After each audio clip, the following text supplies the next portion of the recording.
argues that we have to conquer 4 stages of cognitive development. First, the sensory motor stage. Second, the pre-operational stage. Third, the concrete operational stage. And fourth, the formal operational stage. Only once we have gone through all the stages, at what age can vary, we are able to reach full human intelligence. 1. The sensory motor stage, ages birth to 2. In the sensory motor stage, we develop through experiences and movement our 5 senses. Our brain wants to see, hear, smell, taste, and touch as much as possible. First, we start with simple reflexes, and soon after, we develop our first habits. From 4 months old, we become aware of things beyond our own body, and then as we get older, we learn to do things intentionally. A key milestone is the development of working memory, or in Piaget terms, our realization of object permanence. Before that, our mum could show and then hide a teddy, and we would think it's gone. After, we understand that objects continue to exist, even when we can't see them. We start becoming curious about everything. We want to smell flowers, taste food, listen to sounds, and talk to strangers. To explore more, we move. We learn to sit, crawl, stand, walk, and even to run. This increased physical mobility consequently leads to increased cognitive development. But we remain egocentric, meaning we can perceive the world only from our own point of view. 2. The pre-operational stage, ages 2 to 7. Our thinking is mainly categorized through symbolic functions and intuitive thoughts. We have lots of fantasies and believe objects are alive. As we are not able to apply specific cognitive operations, Piaget calls this stage pre-operational.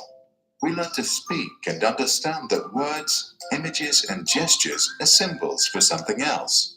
When we draw our family, we are not concerned about drawing each person to scale, but rather with their symbolic meanings.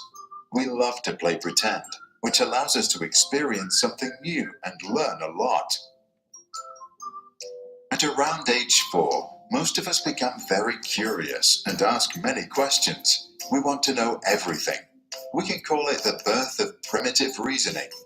Piaget calls it the intuitive age, because while we realize that we have a vast amount of knowledge, we have no idea how we acquired it. Our thinking in this stage is still pretty egocentric. We think others see the world like we do, and still don't understand that they see it differently. 3.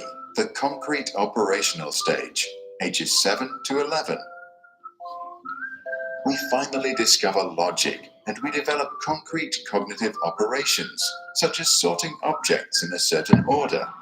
One example of this is inductive reasoning, which means that if we see someone eating a cookie, we can draw a conclusion and then make a generalization. And we now get the concept of conservation. We understand that if we pour orange juice from a normal glass to a taller one, the amount stays the same. Our younger sister will pick the taller glass, thinking she gets more. By the same logic, we only now can understand that if 3 plus 5 equals 8, then 8 minus 3 must equal 5. Our brain learns to rearrange our thoughts, to classify and build concrete operational mental structures. For example, we now know that we can reverse an action by doing the opposite. Excited by our new mental abilities, we apply them in conversations, activities, when we learn to write, and in school. As a result, we get to know ourselves better. We begin to understand that our thoughts and feelings are unique and not necessarily those of others. That means that we learn to put ourselves in someone else's shoes. 4. The formal operational stage, age 12 plus. Once we become teenagers, we become formally operational. We now have the ability to think more rationally about abstract concepts and hypothetical events. Our advanced cognitive abilities allow us to understand abstract concepts such as success and failure, love and hate.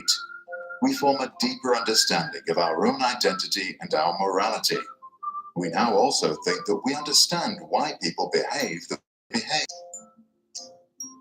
Our brain can now do deductive reasoning, which means we can compare two statements and reach a logical generalization. Our new mental skills allow us to plan our life systematically and prioritize, and we can make assumptions about events that have no necessary relation to reality. We can now also philosophize and just think about thinking itself. Our new sense for our identity now alters them all the time. Piaget believed in lifelong learning, but insisted that the formal operational stage is the final stage of our cognitive development. Jean Piaget's first interests were animals, and he published his first scientific paper on albino sparrows in 1907, when he was just 11 years old. In 1920, he began working with standardized intelligence tests. He realized that younger children consistently make types of mistakes that older children do not. He concluded that they must think differently, and spent the rest of his life studying the intellectual development of children.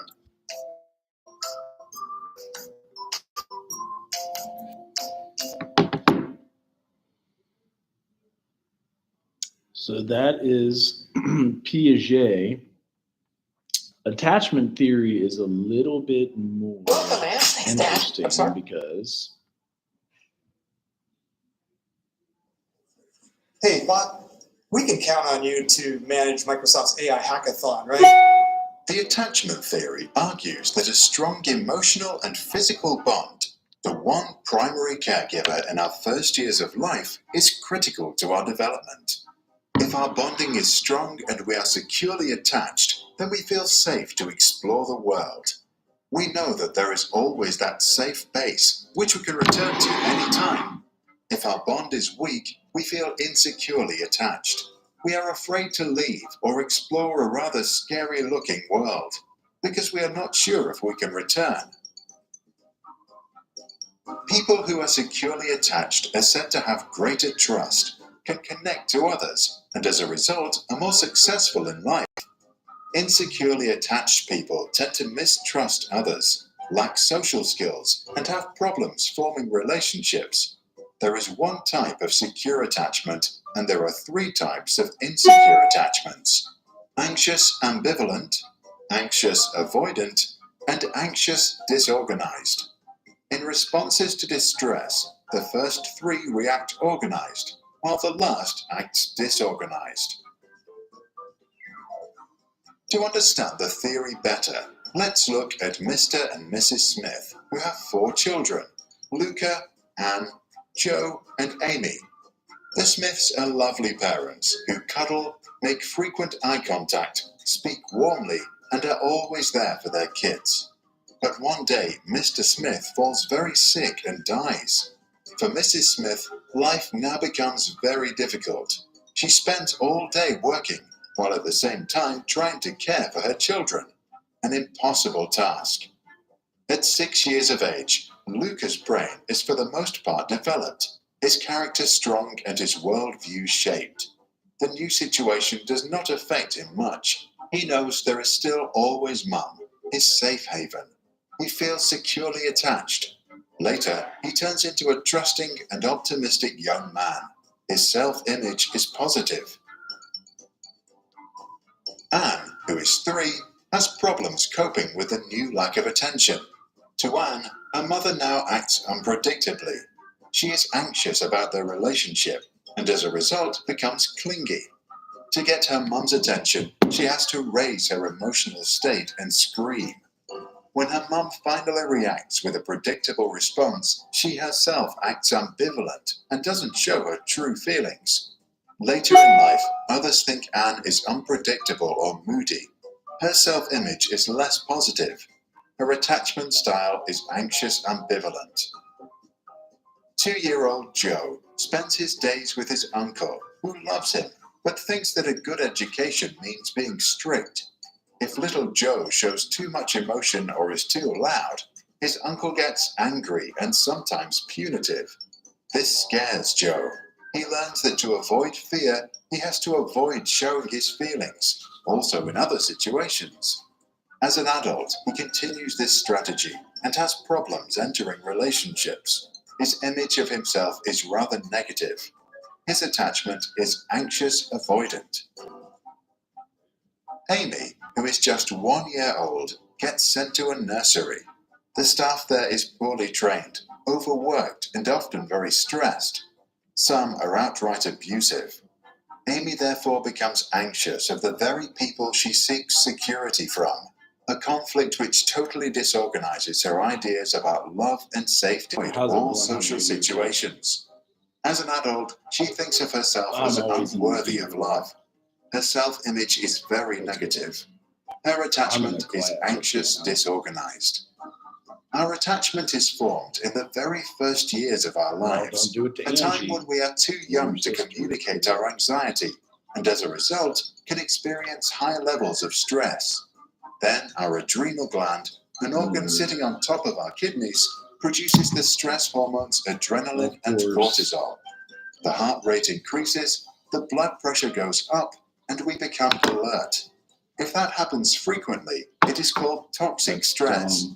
Toxic See if you because can it describe impairs the one of my moms development right of a now. child's. I know you don't want to, but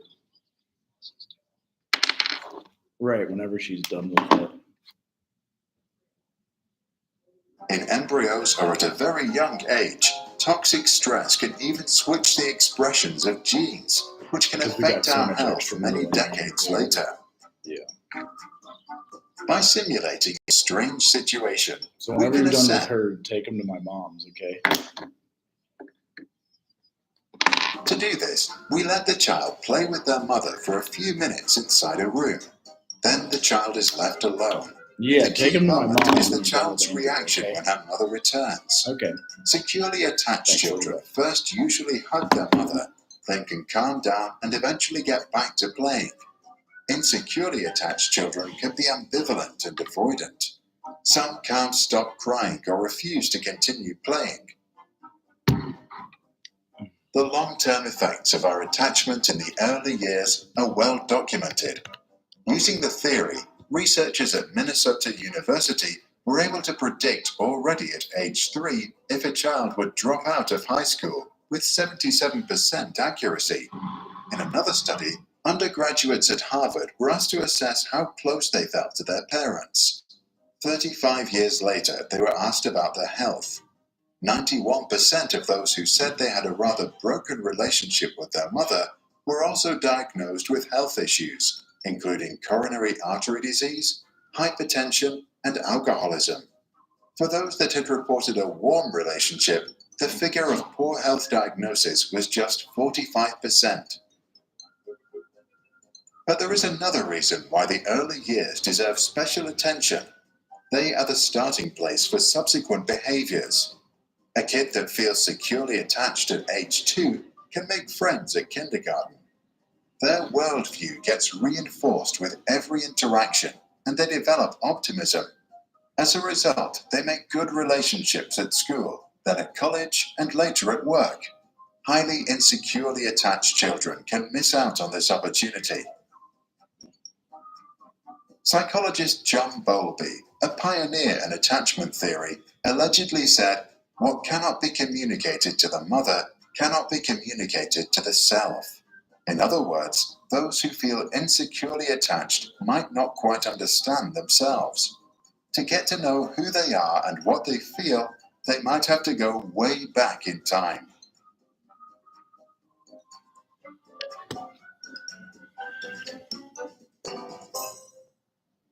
All right, so that's attachment theory. I wanted to finish up the PowerPoint on homelessness. So here is... Oh, the first day that we signed up for Monday.com, our department was already able to connect our prospects. Hello.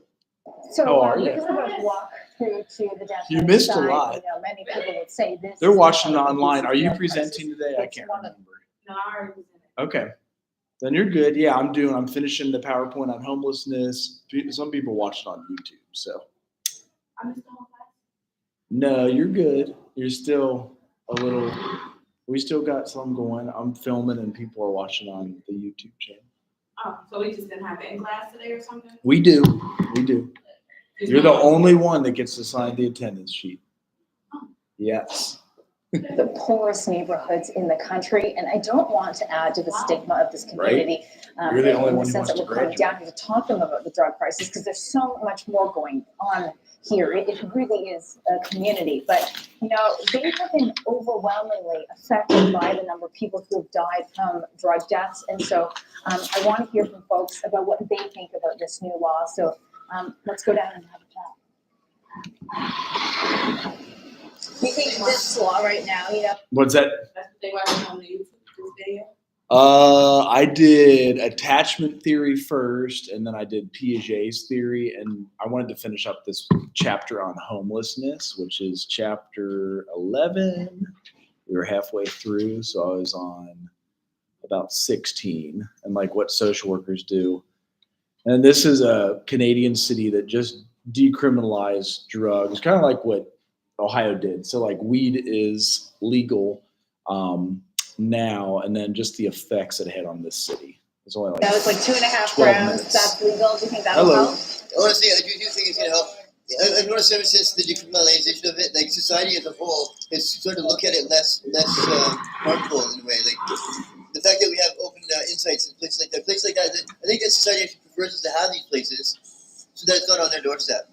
You know what I mean? They'd rather try to blow. If it's not in their neighborhood, they don't need to worry about it. You know what I mean? Do you know what 2.5 gram looks like?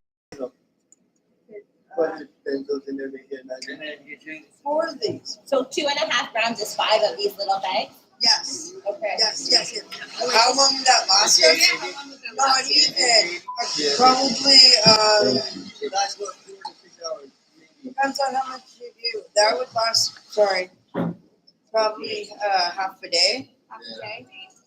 We're from CBC. Oh, we were just talking today about the drug decriminalization law. Did you guys hear? So like 2.5 grams legal now? I think it's enough for the day. I heard half a day. Yeah, it's good for a day. It should be an ounce. Anything under an ounce, like if you're a drug dealer, you're like in any serious capacity that they want to regulate. If it's under an ounce, I think that's reasonable. But yeah, like a couple of grams would be like a day supply. But like sometimes like you get your check and people are going to buy a little bit more than their day supply.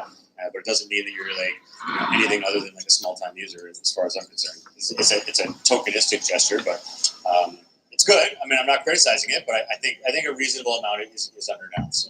So do you think that it helps remove some of the stigma around drug using? Yeah, maybe, but I mean, is this like a national policy? It's going to be, or It's just in BC, pilot program yeah? for 3 years. I mean, there already isn't really much drug stigma in BC. I mean, I moved from Ontario because of that, but certainly like around here there isn't. Alberta's a lot different than here. In Alberta, you'd be going to jail with that. But I mean, they're And this federal community laws, is so very how would different. it would be like a provincial Yeah, like they've got an exemption from the feds. really. Yeah. Interesting. Well, I mean, it's a step in the right direction. What they need to do is actually like provide clean dope to people. Like it's they can make a pile of money off of it and they could save a lot of lives. Like right now, part of the problem is that the people that are making it don't have the proper tools. They have all these resources around here for using it, but people still die because like it's not. There's a social stigma about helping drug dealers, right? But what you really need to do is provide like proper equipment for the drug dealers that are mixing it all up. Like I see you So guys. you're talking about even safe supply though, Well, I mean, not because when you talk safe supply, they'll say, okay, well, we'll give them, like some. So that's kind of what we just had passed in Ohio, but it's more in terms of weed. She's interviewing all the homeless folks. So the next topic in Chapter 11 is unemployment. So we were talking about this the other day, but that the Asian and white unemployment is a lot lower than Hispanic and Black. The most recent numbers are only say it's at like 3.5%, which isn't that much. You can receive, if you're laid off at your job, you get unemployment compensation.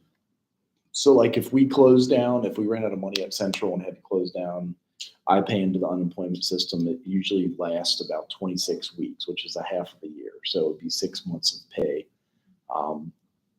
Workman's comp is if you get hurt. Any of you guys ever gotten hurt on a job or like slip and fall. I had one at my first social work job. As the kid was autistic and kind of having a behavioral outburst, and I rolled my ankle while dealing with him. So I did that once. That's probably the only time I had done that. Those do vary state to state. So if you're like from Michigan, it could be a little bit different. And hello, how are you? Good. And as we were dipping into criminal justice, there's a few stats on this, but like a lot of law enforcement people either do deterrence and rehab, some do retribution. That's like a just desert model. They equate the penalty with severity of the crime. There's also reintegration after you get out of jail. So a lot of halfway houses hire social workers, and then control. So remain in their communities with intensive supervision, monitoring whereabouts. And some of that does come back to also parenting styles, like how were you brought up? How were your parents? So I was going to play this one, and it's just 6 minutes to see which parenting style you guys think you had grown up with. Ohio State residents, if you have a utility meter like this on the side of your house. Because usually the parenting you're brought up with is the parenting you'll give to your kids too. Like In theory, there are only 4 styles of parenting. Authoritarian parents are controlling and demand obedience without considering the child's point of view. Permissive parents are loving but don't exert any control. There are no rules. Authoritative parents are firm but loving. They encourage independence within limits. Neglecting parents are uninvolved and often uninterested in their own child. Recently, a 5th style was proposed, but we will come back to that later. The styles range from controlling and demanding to complete freedom, and from cold and unresponsive to loving and receptive. So which one do you guys think is the best to raise your kids with? You've got lots of control, they're on lockdown. You've got where they can do whatever the hell they want, go wherever they want. You've got... Like in the middle? That's the idea, and they're going to kind of break this down. And a lot of us do fall within that spectrum about here. But it is often that you have like a parent who acts more like a friend and is like just laid back. And Each authoritative, permissive, authoritarian, and neglectful parents have their place. To understand what it means to grow up with parents from each end of the spectrum, we can imagine the lives of 4 children. Sarah's parents are authoritarian. They love their girl, but they believe that strict rules are important to make Sarah become well-behaved and fit into society. If Sarah cries, she's told to stop. If she talks back, she is sent to the corner for time out. If she forgets to take care of her chores around the house, she is not allowed to play with her toys. Sarah learns that suppressing her emotions and following her duties is the way to get through the day. To get the love of her parents and to avoid making them upset, she becomes obedient. However, because Sarah was never allowed to decide for herself or follow her intrinsic interests, as an adult, she doesn't know what she really wants. She begins living a life that seems perfect to her parents and society, but might leave her unhappy on the inside. Permissive parents, like those of Peter, enjoy their little boys so much that they believe they should fulfill all his wishes, give him full freedom, and never say no. Peter enjoys full control over his parents and gets whatever he wants. If he doesn't want to walk, he'll be carried. If he wants ice cream he gets. If he wants to play games, he'll be playing them all night. this could be a lot of parents too. Peter grows up completely without borders and does whatever he thinks is right. He never coped with conflict, and he did not learn to control his emotions. The fact that he always got what he wanted made him a bad loser. As he grows older, he often acts inconsiderate and doesn't know his limits. Arthur's authoritative parents respect their child's needs, but believe that kids need freedom within certain limits. Arthur can freely play, but when he's done, he needs to help tidy up. He is allowed to eat ice cream, but only on Sundays. Screen time is limited to 30 minutes a day. There may be conflict, but the parents listen to what Arthur has to say and then lay down the rules. Arthur learns that some things are difficult, but his parents give him all the support he needs to get through it. He develops the strength to endure hardships and to continue following his interests and passions. In class, he bravely expresses his own opinions in an appropriate manner. During breaks, he can show his emotions and act freely. As an adult, he agrees to rules only after they have been discussed and he feels like he understands them. Neglectful parents are usually not present in their children's life. Nora often feels completely alone in the world. She experiences full freedom to do anything she wants to and has plenty of imagination, but she never receives any feedback or even attention. Nora realizes that it doesn't matter what she does because no one cares anyway. The lack of attention leads to a lack of trust in herself and others. She becomes insecure. So these are considered the 4 parenting styles. Which one do you guys think you would run? You've got the middle, kind of like you had chores and had to do things to earn it and weren't given everything, but you could earn it. And anybody else? Anybody have a friend parent where they just let you do whatever you wanted to do? Yeah? How was that? My mom's pretty much like that. Now, I say, I'm in school now, but I really don't have, she really don't have no say so what I do, what I be interested in. She just go with the flow for me. She give me advice about what she think I should do, but it's not like a mandatory force that she go make me do something. Anybody else? Parenting style?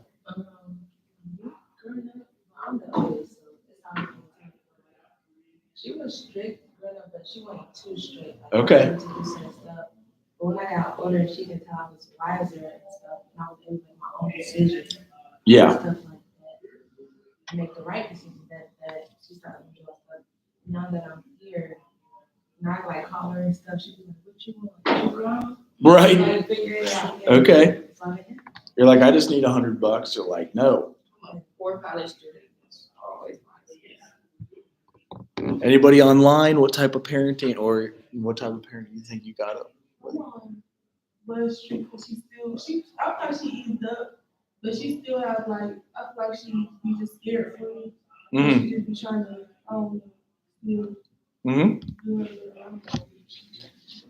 Yeah, they still probably try to like mimic what should be done good for you and everybody else. Like there's an actual one that shows like, I think it was like the Cosby Show, that 70s show, and different parenting styles they had there. Did any of you have friends that just had like parents let them do whatever they want and they ended up not going to college because of it or something like that?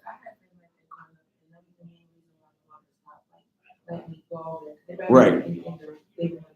Yeah, my parents wouldn't let me go to houses where they knew there was like kegs and parties and whatever. Because I go there and see her be what, and I'm just like I had parents or friends that had parents where they could like drink if they were at the house, and I was not allowed at those houses. They're like, nope, I already know those parents. They drink and smoke with their kids. Attached, unable to form healthy relationships, and develops a negative image of herself. Because it forms us to in the stop future. feeling unworthy of love, she tries not to feel anything at all.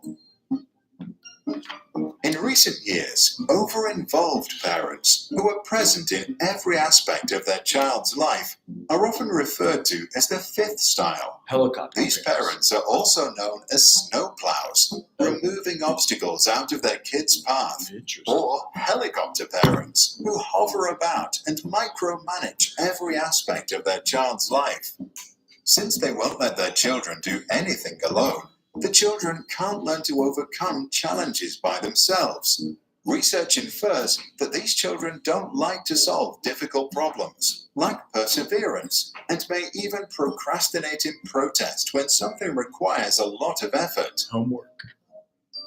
I did Since that. most research on parenting is based on self-reports and was done in the US and Europe, it is not clear how strongly the observed effects will hold up in controlled observational experiments or in other parts of the world. The 4 parenting styles were first introduced by psychologist Diana Baumrind. For good parenting, she advised balance of demandingness and responsiveness. Add to that the wise words of Maria Montessori to never help a child with a task at which he feels he can succeed, and parents should do pretty well. So actually, my kids get pissed if they're working on something and struggling with it, and I try to get in and finish it quicker. Like, he'll be like, no, dude, I want to do that myself. Like, my 2-year-old wants to finish it. And I guess that's kind of what they're saying. Like, there's a balance between you still want to give them support and emotional support and be there for them. Also give them rules and know what to say no. And it's hard to do. Sometimes you want to give your kid everything you ever could, like buy them everything ever. So, what do you think? Should parents resort to a specific style, or should they decide what's best to do in a given situation, as long as they don't neglect or abuse their child? To download this video without background music. So what do you guys think? That last question he put out there. What was the question? Let me play it again. And learn more about the topic, visit sproutsschools.com. As long as they don't neglect or abuse big style, or should they decide what's best to do in a given situation, as long as they don't neglect or abuse their child? To download, do you think? Should parents resort to a specific style, or should they decide what's best to do in a given situation, as long as they don't neglect or abuse their child? So that was the question. It is changing. There's a lot of stuff with technology. They used to say no, like iPad time at a certain age, because then you'll be hooked on your phone for the rest of your life. Like, you can't even hold a job if you're looking at your phone all day. So that's one recommendation. There's one other parenting style video that actually explains it well, and I wanted to pop that one in because it does form us as an adult. So first off, like the attachment theory that they're talking about. Hello. Anybody needs to sign into, here's that. Parenting styles. So sometimes this helps folks understand it even better because it uses the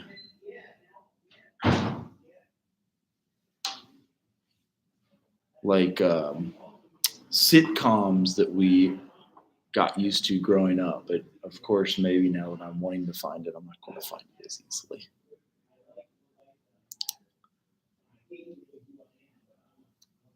Parenting styles with sitcoms.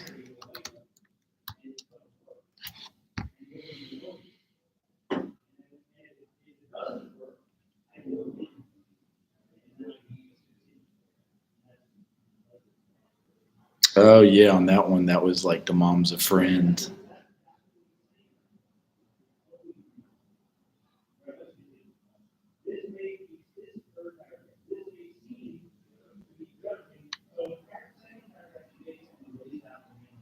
I'll do this one first. They're nice and short, so you don't need too much attention time to be able to focus on it.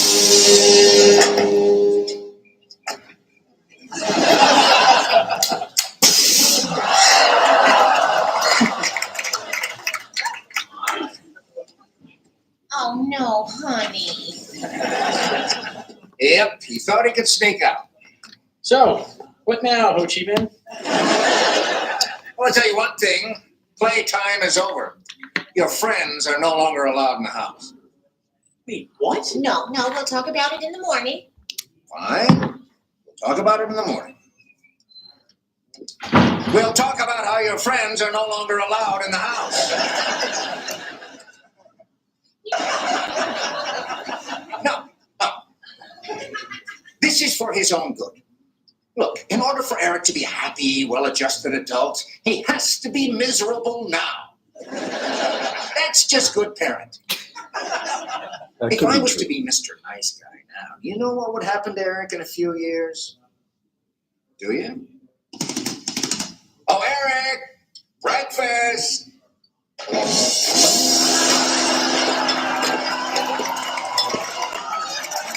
Oh, there's my sweet little baby boy. Why didn't I discipline you? Shut up and eat your cornflakes.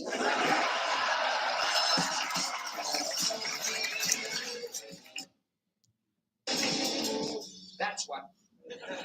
So that's an extreme example, Never but surrender, Kitty, never. did you guys have anybody growing up where we were talking about the 4 parenting styles, and some of them were like, I had friends where the parents let them do literally anything, and it does kind of affect you in the future. It seems fun as a 16, 17, 18-year-old, but they didn't have too many rules, and it kind of did affect them in the future. There's also the Cosby Show. I want to see if this one works. To have you guys figure out which Our parenting past style. made its way to our present, but it doesn't have to be a part of our future. The ACLU is building systemic equality.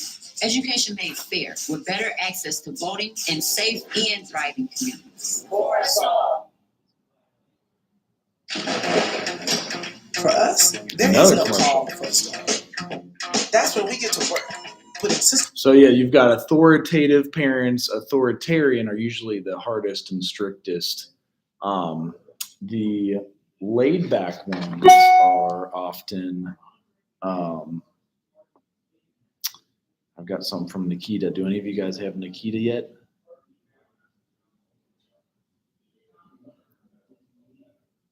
She teaches mostly HBSE. So here you go.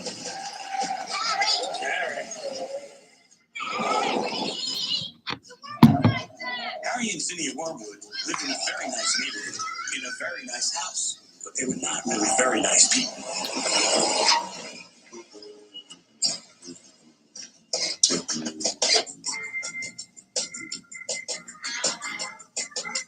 The Wormwoods were so wrapped up in their own silly lives that they barely noticed they had a daughter, had to take care of herself.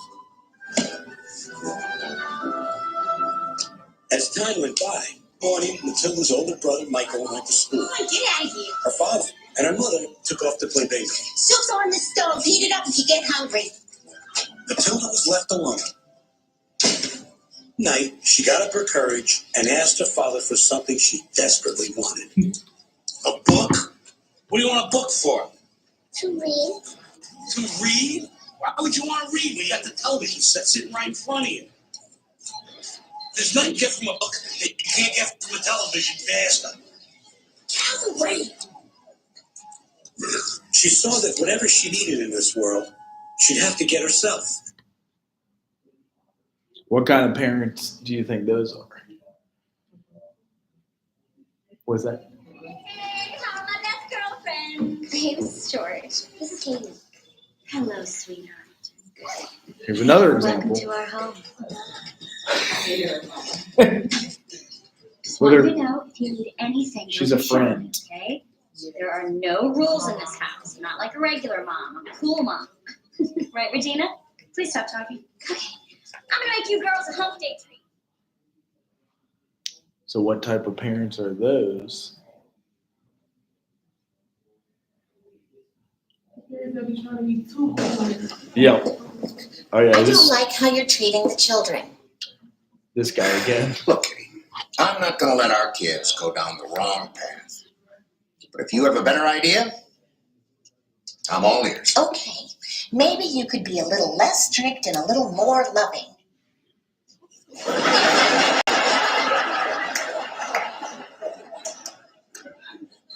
Okay, Kitty.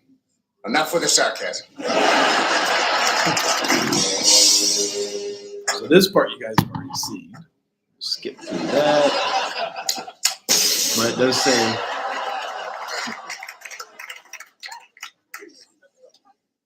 Oh no, honey. Yep, he thought. which type do you think that one is?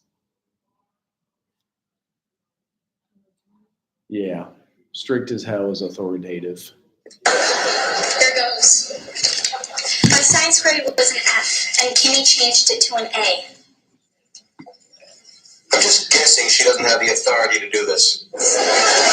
I'm sorry, but with work and all my other classes, I didn't have time to study for my science test.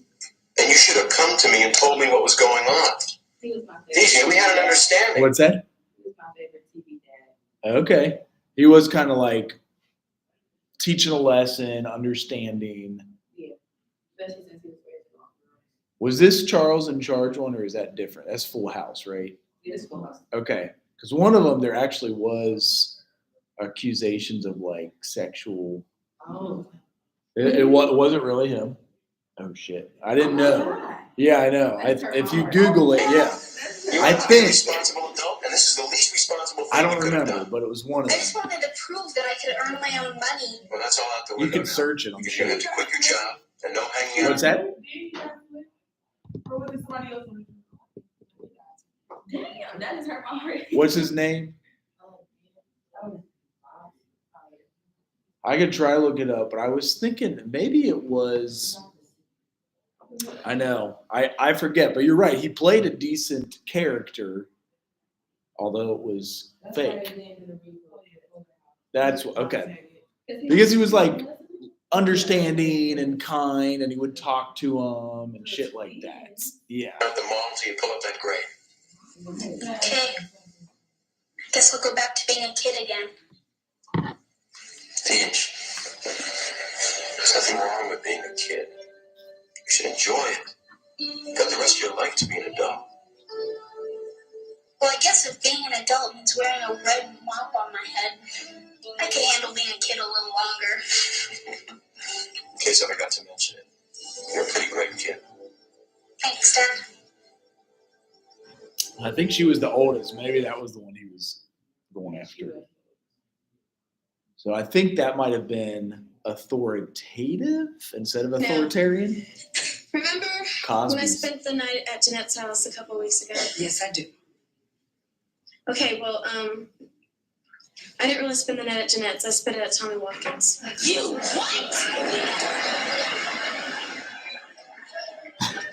Why did Mr. and Mrs. Watkins call us and tell us? She was about it? accused of They were on sex stuff. vacation. They were? You spent the night at Tommy Watkins' house and his parents were not there? Yeah. We didn't do anything. Mom, are you angry? Oh no, I'm not angry. I'm mad. Denise, I want to talk to you. I was kidding. I spent the night at Jeanette's. You can call her mom and ask her. I think that what we have to understand is that we're going to get angry. But what we're hoping for is that you all would still come to us if you have any problems as opposed to going to other people. I mean, we love you. And I don't think that anybody can care for you with the love that we have. No one cares more than your mother and me. Okay? Well, I am certainly glad we had this little talk. Yeah. And now I'm going upstairs. I'm going to call Jeanette's mother. I was kidding. So what kind was that one? That was like another. I think it was semi-supportive. Huxtables were supposed to be semi-supportive. Oh yeah, here's the last one. This is kind of sad, actually. You see this a lot on home visits as a social worker, and it is pretty sad.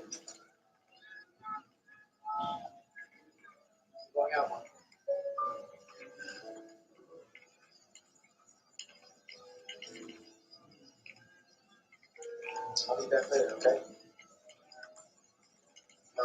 Mom could have mental illness, so that's kind of the untreated mental illness.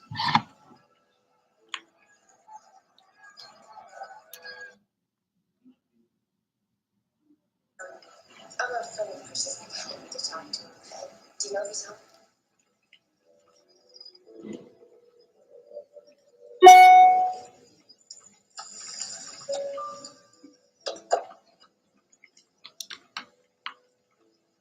So, is he home?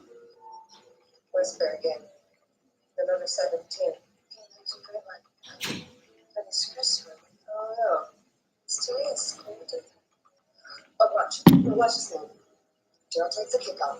He shows 1, 2, 3 defenders and breaks into the open field by 95-yard touchdown. So that's the last one. That's more than likely neglectful, and that has its own effects on the kids because. I've got every girl on the bleeding stuff wanted for you. You guys ever watch? Gosh, what's the name of this movie? They have a new one of it, but this is a kid who gets every single thing bought for her ever, and then the behavior shows. All right, where is it? Why haven't they found it? Veruca, sweetheart, I'm not a magician. Give me time. I want it now. The golden ticket. What's down there? For 5 days now, the entire flipping factory's been on the job. Make them like knights. Come along,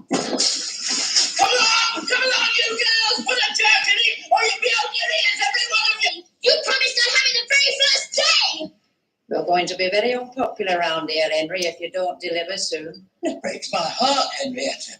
I hate to see her unhappy. I won't talk to you ever again. You're a rotten, mean father. You never give me anything I want. And I won't go to school till I have it. Veruca, sweetheart, angel. So that's another one where like they'll do anything for the kid with no rules. Hi, honey. Hey, guys. Mom, can I ask you a question? Sure. You trust me, right? Why? You don't just jump to something being wrong. I just want to know if you trust me. Yes, I trust you. Why? Okay, just hear me out. I want to throw a completely safe, alcohol-free after prom party. Bridget. In a hotel, it would end at dawn. What? So that kids could drive home in daylight after eating breakfast, the most important meal of the day. No. Mom, come on, I'm responsible. Do you have confidence that you raised me right? No. Don't you think this is one of those opportunities for me to prove what a responsible person I've become? No. Bringing the car home with a full tank of gas or not letting the house burn down when you make a grilled cheese sandwich. Those are opportunities. Well, can't we just discuss this a little bit more? No, there is absolutely no way you are throwing or attending an after prom party at a hotel. Oh, my life is so unfair. My life is so unfair. Can you believe her? Don't you think you're a little hard on her, Kate? No, I think I was just hard enough. That's what they need to save them from themselves. I don't think she needs all that much saving. I mean, she's a really good girl. Yes, she is. She's also a teenage girl. And I was one, and I know what they're capable of. True. So that is the last one.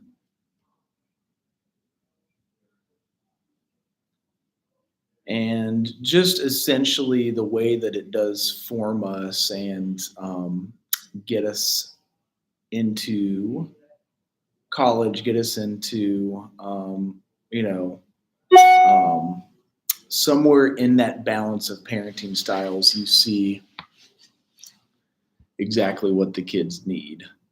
So last one is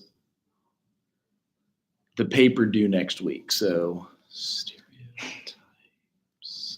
on mental health.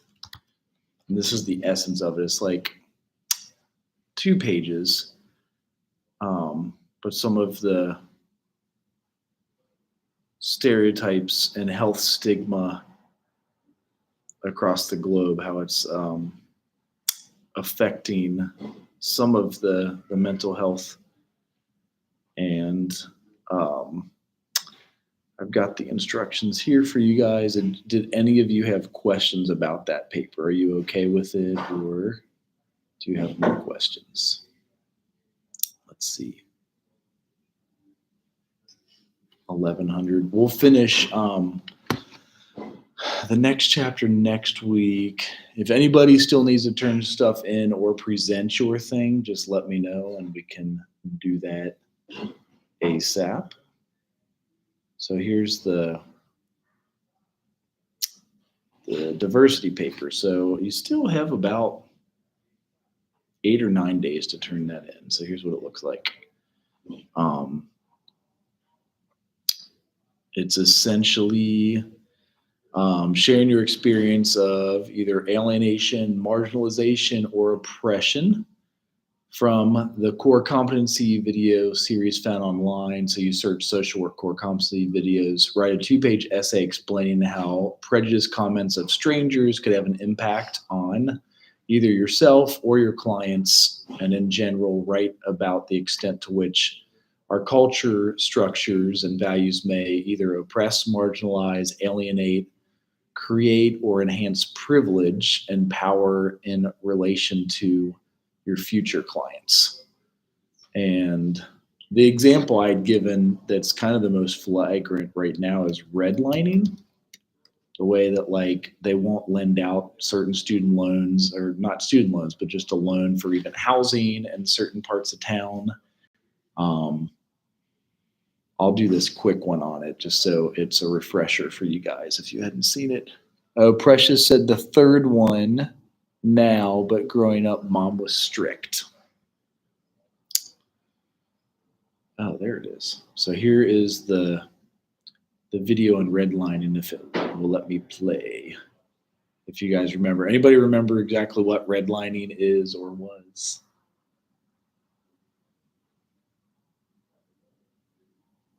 Here's a short one of what redlining is. And this is a good example that you certainly could use in your paper. There's other examples. What is redlining?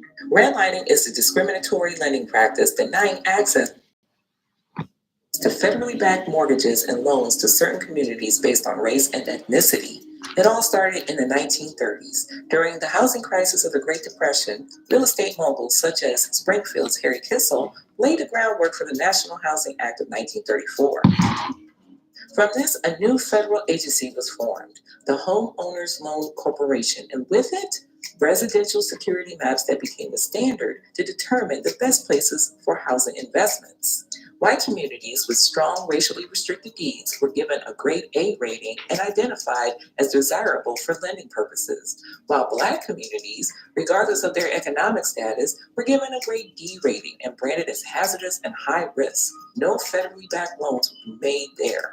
Redlining locked out millions of Americans from accessing mortgages and stunted opportunities for Black families to build wealth to pass down to future generations. Although the practice of redlining was outlawed with the signing of the 1968 Fair Housing Act, the damage was done. Segregation was embedded in our cities and suburbs. Living in segregated communities has modern-day consequences, including sharp disparities in family wealth, education, and life expectancy.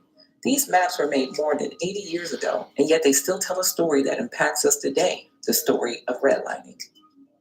So that's a quick one. This is a little longer one, and there is a few on even sterilization practices in South Carolina. Before Course Hero, I spent hours looking for help online. And when I was stuck on homework or studying for tests, they're going to advertise ever since Course a friend Hero told for me. you. That's funny.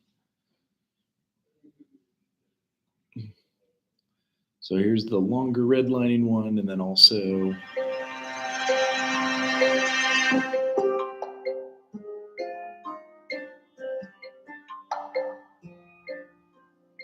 At the end of the Great Depression, during the Roosevelt administration, the banks were extremely wary of lending any money. The unemployment rate was so high and the inflation rates were so high. In order to encourage the banks to begin lending once again, the federal government comes up with this tool that we now call redlining. And it was a series of maps. And the maps were intended to indicate to the banks where high and low risk were in order to lend credit in the form of a mortgage. So risk at that point, in the 1930s, through the 1940s, through the 1950s, in American society was based on race. In those least risky neighborhoods, On maps, they were coded green, and mortgages were available to those places at very low interest rates. In the most risky neighborhoods, which were non-white neighborhoods, they were coded red on maps, which is where the term redlining comes from. And in those neighborhoods, conventional mortgages were not available. So families, who in that case are non-white, were really forced into non-conventional credit markets in order to just survive. In the United States, the vast majority of families that have built generational wealth have done it through real estate. When you don't have those opportunities, we just see this vast differentiation between those who were able to invest in real estate and those who are not. I think most people know about redlining as it was negatively impacting African Americans. But in fact, it did negatively impact other groups too. And so in San Antonio, we see that more clearly because San Antonio has such a large Mexican American population.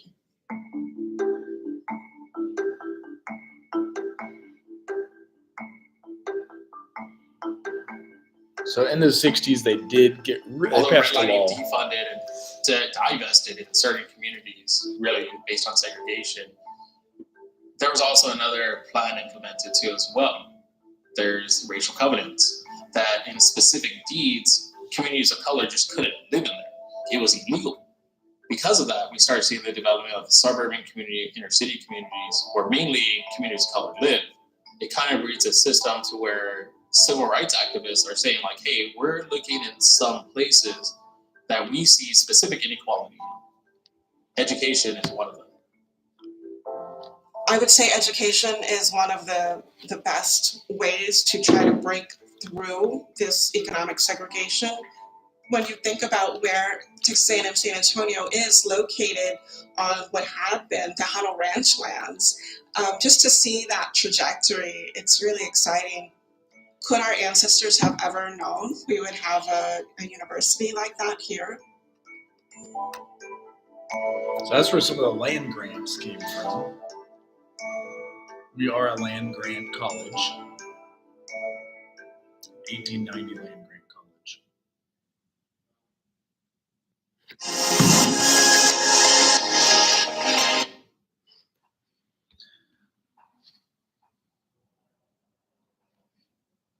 And then the last one, have you guys heard of like some of the sterilization stuff that went on in the either 50s or 60s? And also the Tuskegee Airmen.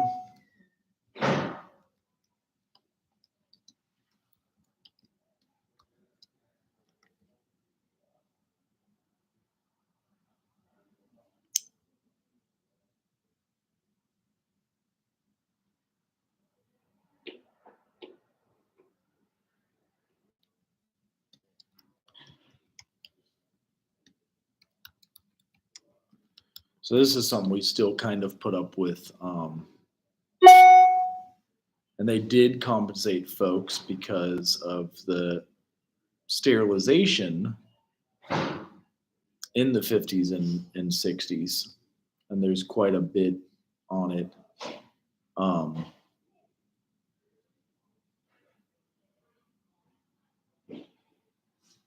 Some theorize that's why they put Planned Parenthood in a lot of the inner cities too. I don't know if you guys have heard that before.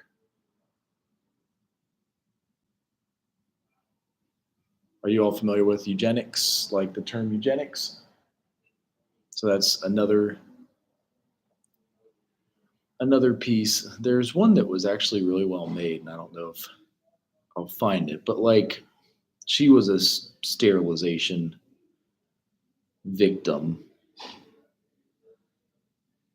And they finally came to a settlement in the lawsuit. I guess these two. I'll go with this one first. But the settlements are somewhat recent. A panel looking into the forced sterilization of thousands of North Carolinians says survivors should be paid $50,000 each. They include Elaine Riddick, who made an impassioned plea to the panel last year. There's nothing that the state of North Carolina can do to justify what they did to me. what they did to these other victims. Riddick was raped and gave birth to a son at 14. She was then sterilized. The state estimates 7,600 people were sterilized under a discredited program aimed to weed out traits like feeble-mindedness. They happened between 1929 and 1974. There may be as many as 2,000 living sterilization victims. That would put the compensation total at $100 million. So far, there are 72 verified victims. Half a dozen states have apologized for their sterilization programs, but North Carolina is the only one to attempt to compensate victims. Matt Friedman, Associated Press. So that's an example, and we as social workers can get these clients, and dealing with the fact that they could never have. I was molested, raped. My life was threatened when I was 13 years of age. That if I ever told anybody, the guy told me he was going to kill me. I was afraid of dying because the guy had been in jail most of his life from the time he was 14. At this time he raped me, when he molested me, he was like 20 in his 20s. I believe he was like 11, 12, 13 years older than I. He was a grown man with a family and children of his own at this point here. I didn't know I was pregnant. Somebody had told my grandmother that they thought I was pregnant because nobody never told us about having babies, or that was never discussed around us, right? So what happened was I went into the hospital to have my son. And the next thing I knew, I woke up and I had bandages on my stomach. Nobody never told me what it was. And up until maybe 2007, I realized that I had a cesarean. And when they went into me, they sterilized me at the same time. Going back before 2007, I got married. I left North Carolina when I was 15, moved to New York. I got married when I was 18, and my husband and I tried to start our own family. Prior to that, I kept getting sick. I kept hemorrhaging. I kept falling out, passing out, and I kept going into the hospital. And anyway, the doctor told me that I had been butchered. It did not register to me what she meant until I was referred to another doctor to see if he could, reverse the sterilization procedure that they had did on me. And he also told me that I had been butchered. Butchered meaning, then I realized that I was sterilized because he explained to me what had happened, that why it was impossible for me to have a child is because they had put attachment tubes and burned them. So I tried to have it reversed, but it never worked. So, and this is semi-modern day stuff. That was just 10, 12 years ago. So that's another example of where, somebody's experience of being oppressed, marginalized, can create enhanced privilege and power in relation to the future client. So just wanted to give you guys a few exact examples of that. So any questions? Make sure to sign in or